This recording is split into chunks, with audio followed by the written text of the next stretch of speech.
Ayame Putri dari Langit, Prahara Kota Badia. Sebuah perjalanan penuh intrik saat sang putri mahkota menyingkap tabir pengkhianatan. Di episode sebelumnya, Maria, Lucas, dan Baldwin kelelahan menghadapi siluman hingga Ayame melindungi mereka dengan Tenshi no Tate. Ia bangkit menyerang menggunakan Tenshi no Tsubasa, menebas musuh bersayap. Pertempuran berlangsung hingga malam. Persediaan habis, Maria terpental dan diserang. Ayame menolongnya lalu mengirim Lucas dan Baldwin menjauh demi keselamatan mereka. Bersama sang novelis inilah Pertempuran di Hutan Aether bagian 3.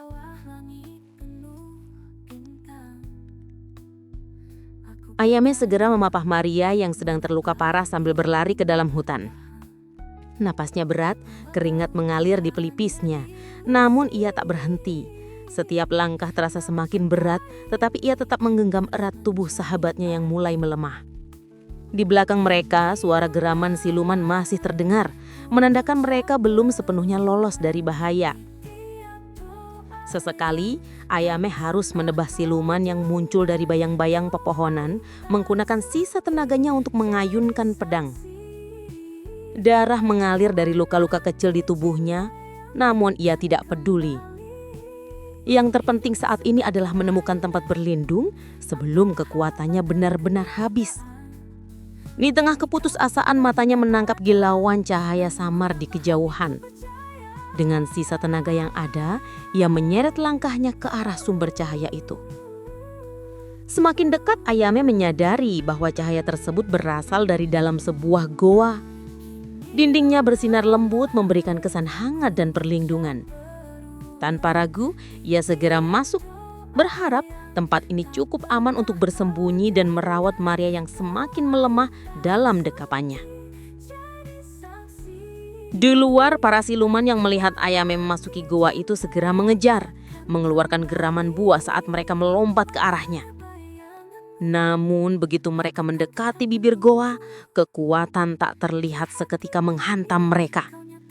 Tubuh-tubuh mereka terpental jauh, menghantam pepohonan dan tanah dengan keras. Beberapa siluman mencoba lagi meraung marah, tetapi hasilnya tetap sama. Mereka terhempas sebelum bisa menyentuh goa. "Menjauhlah dari goa ini!" Terdengar gema suara misterius yang bergema di seluruh hutan.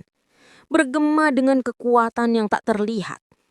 Suara itu begitu dalam dan mengguncangkan jiwa, membuat para siluman yang hendak menyerang tiba-tiba merasakan tekanan luar biasa.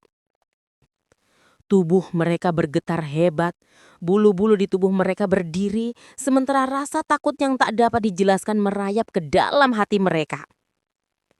Seluruh persendian terasa lemas, seolah energi mereka disedot habis.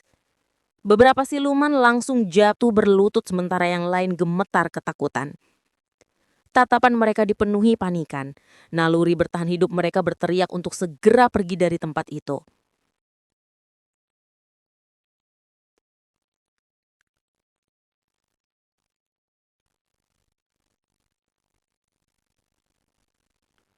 "Raiden, kenapa malaikat sepertimu mengurusi dunia fana?" Suara itu menggema di seluruh area, membuat udara seketika menjadi lebih berat. Dari kegelapan, sosok besar dengan mata tajam menyala perlahan muncul, memancarkan aura yang menekan siapapun di sekitarnya.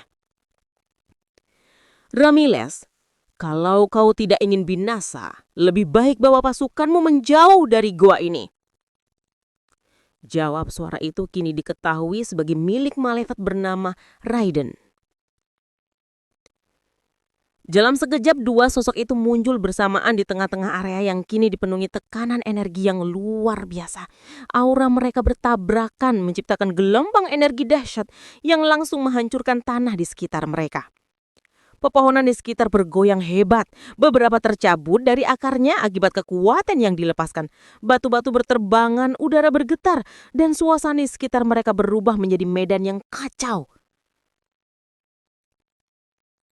Kedua sosok itu saling menatap tajam, tak ada yang mundur sedikit pun.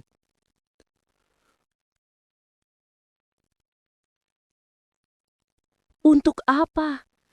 Gadis itu harus binasa, kata Ramirez dengan suara yang dipenuhi kebencian saat menatap ke arah goa tempat ayamnya berlindung. Matanya menyala tajam, menandakan niatnya yang tak tergoyahkan. Kau ingin melindungi gadis itu? Kau jangan lupa bahwa malaikat tidak boleh ikut campur dalam urusan dunia fana. Lanjutnya sambil menantang Raiden dengan tatapan penuh keyakinan bahwa hukum alam tidak bisa dilanggar begitu saja.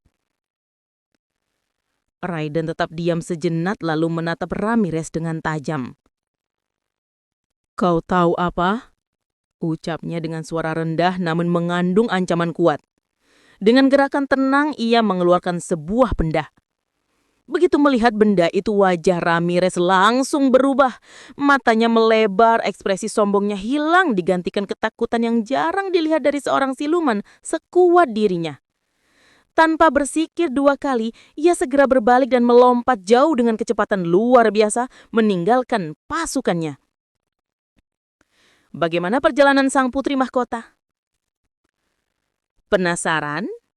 Tunggu kelanjutan hanya di Sang Novelis. Sampai jumpa di cerita lainnya.